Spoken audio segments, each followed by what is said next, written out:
The first scream echoed not from the ramparts of a fortress under siege, but from within the silken confines of a bedchamber. It was a sound stripped of all royal pretense, raw, guttural, and so profoundly human it could have belonged to any woman in any hovel. But it was the scream of a queen, and it rippled through the palace of Burnhampur, a wave of agony that courtiers, standing in hushed anticipation, pretended not to hear. Outside, the air was thick with the oppressive heat of the Deccan Plateau, a suffocating humidity that clung to the skin. Inside, 100 candles cast a flickering golden light upon the gilded ceiling, but their warmth was a pale imitation of the inferno that consumed Mumtaz Mahal. For 30 hours, she had been a battlefield, her body a contested territory where life and death grappled for supremacy. Her husband, Shah Jahan, the great emperor of the Mughal Empire, paced a few rooms away, his face a mask of anxious powerlessness. He had commanded empires, but he could not command this. She pressed her palms into the blood-soaked linens, the rich embroidery beneath her fingers, a cruel joke. This was her 14th child. The thought was not a source of pride, but of an overwhelming, bone-deep exhaustion. She had been a vessel for a dynasty for 19 years. Her body never her own, always promised to the next pregnancy, the next heir. There was no season of rest, no quiet period of recovery. Each year brought with it a new swelling of the belly, a new cycle of morning sickness, and the terrible, creeping dread of childbirth. They called her the chosen one of the palace, but a more fitting title would have been the perpetual producer. Shah Jahan's other wives had given him a single child each, a token of their union, but for Mumtaz, the most precious of his wives, the expectation was different. Her love, it seemed, was measured in her fertility. She had traveled with him on his military campaigns, heavy with child, the jolting of the carriage, a constant, agonizing rhythm. A favorite could never be left behind. She had bled for him, suffered for him, and now she was dying for him. With a final desperate gasp, the world faded to black. The baby was born, but Mumtaz was not to see the next dawn. The postpartum hemorrhage, a preventable tragedy in another age, was a death sentence here. The greatest love story ever told, the one that would be immortalized in white marble, was, in its beginning, a story of a woman bleeding out, her life force draining away into a silk sheet just a few rooms away from the man who was too helpless to save her. Centuries later, on the other side of the world, another queen lay in state, her crown sitting on a velvet cushion. Queen Anne of England, the last of the Stuart monarchs. She had ascended the throne with a crown on her head and a heart full of broken dreams. Her reign was one of political triumph, of wars won and alliances forged, but her life was a testament to 17 pregnancies that had come to nothing. When she was a young woman, each pregnancy was a source of immense hope for the Stuart dynasty. 17 times her body had swollen, a visible sign of a kingdom's future. 17 times that hope had been crushed. Stillbirths, miscarriages, children who lived just long enough to be given a name before their tiny coffins were carried to the Westminster Abbey vault. The cruelty of it was not just in the number, but in the spectacle. Each miscarriage was a court event, documented by officials. Each stillbirth was examined by physicians looking for a cause, a reason to assign blame. Her womb was not her own. It belonged to England, and England was demanding what she could not provide. Her longest surviving child, William, Duke of Gloucester, lived for 11 years, a brief flicker of hope in the vast darkness. When he died in 1700, it wasn't just a mother burying her son, it was a dynasty breathing its last breath. She had lived a public life of private sorrow, Her doctors theorized endlessly about her condition, but the reality was simpler and more brutal. She was a queen whose purpose was to breed, and she had failed. In the end, she lay in the Westminster Abbey vault, surrounded by 20 small coffins, each one a life lost, a dream deferred. This was the hidden world of royal motherhood, where queens were not crowned for their wisdom, but bred for their wombs. Pregnancy was a political necessity, not a blessing. Every labor pain was monitored by courtiers, every miscarriage whispered about in palace corridors, and every stillborn child represented not just personal grief, but the potential for civil war. These were the stories they didn't teach you in school. In the opulent courts of Vienna, another woman was elevating royal motherhood to an art form. Maria Theresa of Austria, the most powerful woman in Europe, and the mother of 16 children.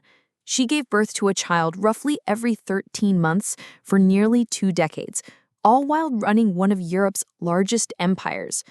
There were no grand parades or public spectacles for her pregnancies. Instead, she negotiated treaties between contractions, planned military campaigns while nursing infants, and managed the marriages of her elder children while giving birth to their younger siblings. She was a force of nature, a hurricane in a crown, and she used her children as pawns in dynastic games. Her most famous daughter, Marie Antoinette, would become Marie Antoinette and die on the guillotine, a pawn sacrificed on the altar of revolution. Another daughter, Maria Elizabeth, was considered one of the most beautiful girls in Europe until smallpox scarred her face, destroying her marriage prospects and her value as a political tool. 16 children, and still a dynasty was not guaranteed. But perhaps no story illustrates the psychological toll of this pressure better than that of Catherine de' Medici. For 10 long years after her marriage to the future Henry II to France, her womb remained empty. The kingdom whispered about divorce, about her barrenness. Her husband openly flaunted his relationship with his mistress, Diane de Poitiers, a woman nearly 20 years her senior, but infinitely more powerful. The pressure for children drove Catherine to the brink of desperation. She endured humiliating and bizarre treatments recommended by doctors. She put cow dung mixed with ground stag antlers on her source of life, and even drank mule urine. Picture a queen of France, a woman of immense power and intelligence, reduced to a desperate, superstitious peasant. Her worth as a human being was measured solely by her reproductive capacity. When she finally gave birth to her first child, Francis, in 1544, the relief was so overwhelming that courtiers wept. But those first 10 barren years had scarred her psyche permanently. She would eventually bear him 10 children, 4 boys and 3 girls surviving to adulthood. But the emotional cost was incalculable. Even a queen as powerful and self-possessed as Eleanor of Aquitaine was not immune to this cruel calculus. In her first marriage to Louis VII of France, she bore 2 daughters. When a son was desperately needed, the marriage was annulled and she was cast aside. Just 2 months later, she married Henry Plantagenet, the future Henry II of England. For him, she bore 5 sons and 3 daughters. She was the matriarch of the Plantagenet dynasty, a line that would rule England for centuries. But her value was, once again, tied to her fertility. When she was too old to provide further children, she was imprisoned by Henry for nearly 16 years. Her reproductive value ended. She had learned the hard lesson that even successful royal mothers could be discarded. These women, separated by centuries and continents, were bound by a shared, silent suffering. Their bodies were not their own. Their pregnancies were not a private matter. The birth of a royal baby was so important, it needed witnesses. Queens often labored before great audiences of people. The birth of Marie Antoinette's first child in 1778 was so poorly managed that the press of people, the heat, and the lack of fresh air caused her to faint from lack of oxygen. These were not medical personnel. They were political observers, there to ensure that no substitution occurred.